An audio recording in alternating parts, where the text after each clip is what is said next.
প্রমাণ সমেত ম্যান্ডিকে ধরে অগ্নির সামনে নিয়ে আসলো কথা। সম্পূর্ণ জানতে হলে দেখতে থাকো। মাঝরাতে ঘুমের ঘরে অগ্নির ঘাড়ে চেপে বসেছিল ম্যান্ডি। এরপর অজ্ঞান হয়ে যাওয়ার নাটক করে বিছানায় শুয়ে। কথা তখন ভাবে এই রকমভাবে মান্ডবীকে ওঠানো যাবে না, আমাকে অন্য একটা ব্যবস্থা করতে হবে।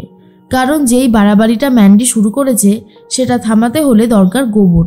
এরপর কথা আর কোনো কিছু না ভেবে গোবর আনতে চলে যায়। অর্ণা, প্রিয়া সবাই মিলে ম্যান্ডিকে জাগানোর চেষ্টা করে।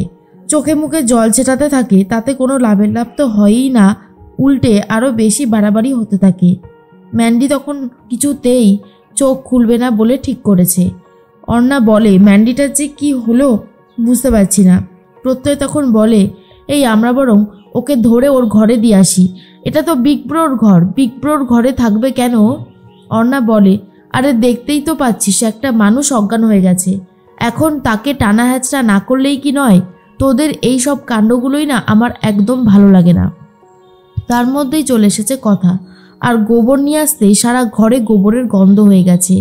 অগ্নি তখন বলে, আমি যে সারাটা দিন একটু ঘুমাবো সেই সময়টাই যেন হয় না, সারা ঘরটা এখন গোবর গোবর গন্ধ হয়ে গেছে।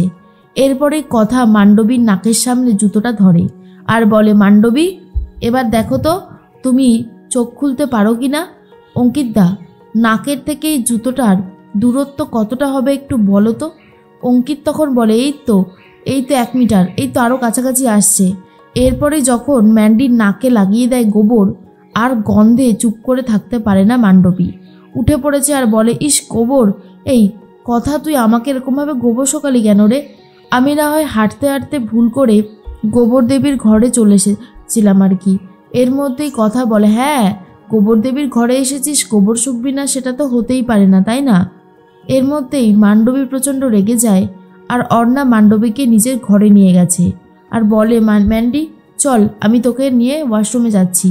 ম্যান্ডি বলে, না রে আমি পারবো, এইটুকু যদি আমি করতে না পারি তাহলে আর কি করলাম?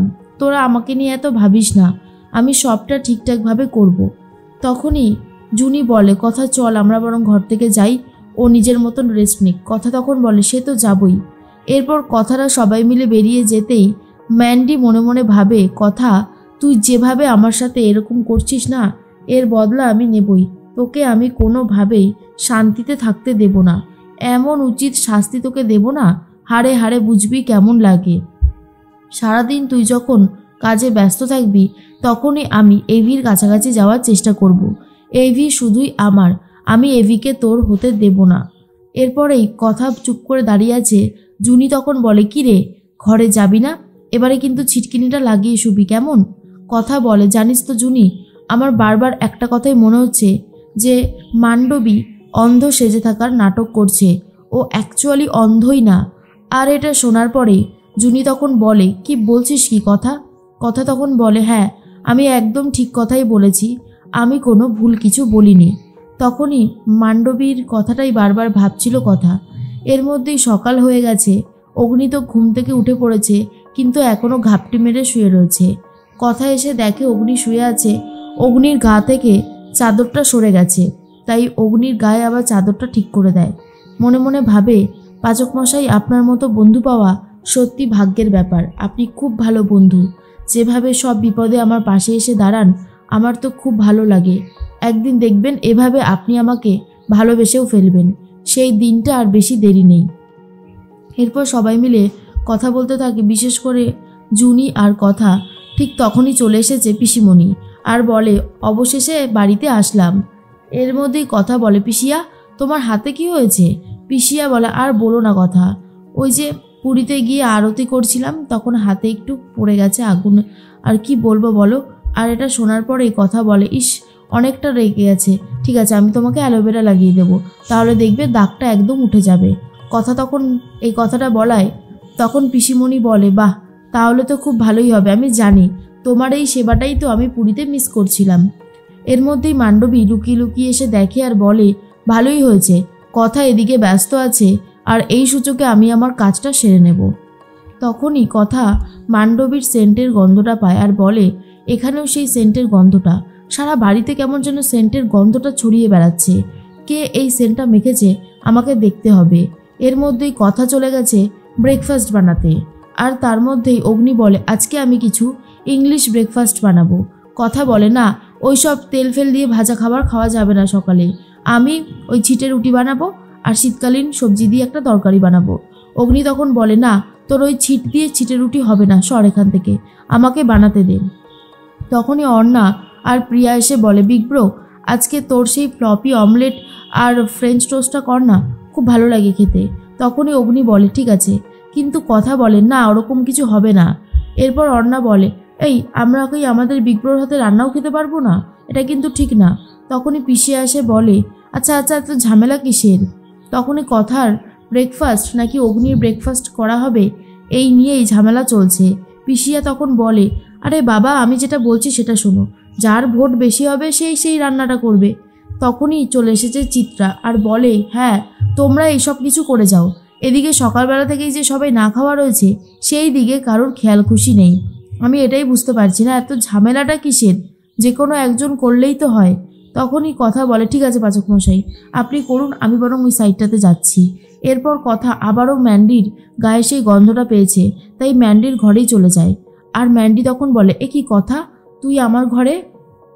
কথা বলে ভাবলাম তোকে আজকে একটু সাজিয়ে দিই, তুই তো আর এখন চোখে দেখতে পাস না, এখন তো আর সাজতেও পারিস না আগের মতন, তাই আমি তোকে সাজিয়ে দিতে এসেছি। ম্যান্ডি তখন বলে না না আমাকে সাজাতে হবে না, আমি এখন সাজবো না। এরপর এই কথা গিয়ে ড্রেসিং টেবিলের সমস্ত জিনিসগুলো ওলটপালট করতে থাকে, আর সেই গন্ধটা বুঝতে পেরে গেছে যে এই পারফিউমটা ম্যান্ডির। আর ম্যান্ডি কথার ওপর যে নজর রেখে চলেছে এবার কথার কাছে সেটা পুরোপুরি ক্লিয়ার হয়ে গেছে। কথা তখন বলে আচ্ছা তুমি আমার ওপর এইভাবে নজর রেখেছো তাই তো, এবার দেখো তোমার সাথে ঠিক কী হতে চলেছে। অনেক সহ্য করেছি আর নয়, বারবার তুমি মিথ্যে বলে মানুষকে ঠকাবে সেটা হতে পারে না, আর সেটা আমি হতে দেবও না। এবারে যা করার আমিই করব। মান্ডবীকে টাইট দেওয়ার জন্য কথা একটা গেম করেছে, আর অন্যদিকে অগ্নি তো নিজের মতন কাজ করতে ব্যস্ত থাকে। অগ্নির সাথে কথা আবারও ঝামেলা হয়, কথা একটা খাতা ছুঁড়ে ফেলে দেয়, সেই খাতার মধ্যে কথা রং করছিল আর সেই রংটা লেগেছে ম্যান্ডির হাতে। ম্যান্ডি তখন সেখানে দাঁড়িয়েছিল। অগ্নি তখন বলে এ কি খাতাটা ছুঁড়ে ফেললি কেন? তখন কথা বলে কারণ আছে বলেই ফেলেছি। এরপর সবার সামনে ম্যান্ডির হাত ধরে টানতে টানতে নিয়ে এসে বলে মান্ডবী চোখে দেখতে পায় পুরোটাই নাটক করছে, ও আমার ওপরে আর পাচক মাসের ওপরে নজর রেখে চলেছে। সবাই এটা শোনার পর বিশেষ করে অর্ণা বলে এসব তুমি কি বলছো, হ্যাঁ তুমি আবার এসব শুরু করেছো? তখনই কথা বলে এবার আমি প্রমাণ দেব। পাচক মশাই আপনার মনে আছে তো আমি ওই খাতাটা ছুঁড়ে ফেলেছিলাম যেটাতে আমি রং করছিলাম, এই দেখুন সেই রংটাই মান্ডবীর হাতে লেগে আছে। মান্ডবী যদি ওপরে না যায় তাহলে ওর হাতে এই রংটা লাগলো কি করে? এরপর অগ্নি রেগে গিয়ে বলে তুই আবারও নাটক শুরু করেছিস মান্ডবী, তোকে আমি এবারে কিন্তু ছাড়বো না, এই কথাটা জেনে রাখ।